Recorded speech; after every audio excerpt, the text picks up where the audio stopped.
Hello mga kanegosyo, welcome sa aking channel. Ang channel na to ay tungkol sa printing.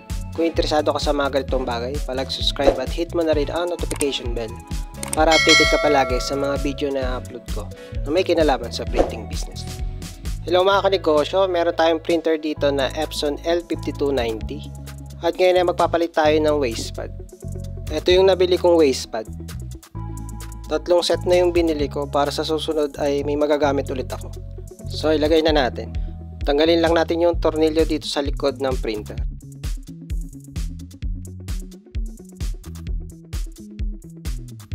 At tanggalin natin yung cover.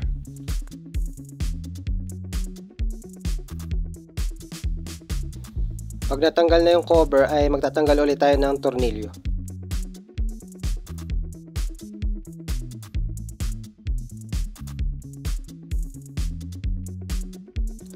At tanggalin na natin yung waste ink tank.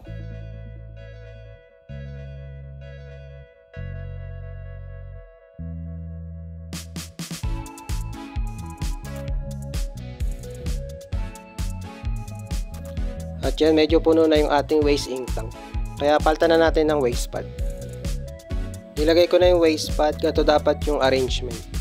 Maglalagay na lang ako ng link dyan sa description box na aking YouTube channel kung saan ko binili yung wastepad. At ngayon ay ibalik lang natin sa dati. At yan, pwede na ulit tayo mag-print. Bali hanggang dito na lang mga kanegosyo. Palag-subscribe at hit mo na rin ang notification bell para updated ka palagi sa mga video na i-upload ko na may kinalaman sa printing business. Thank you!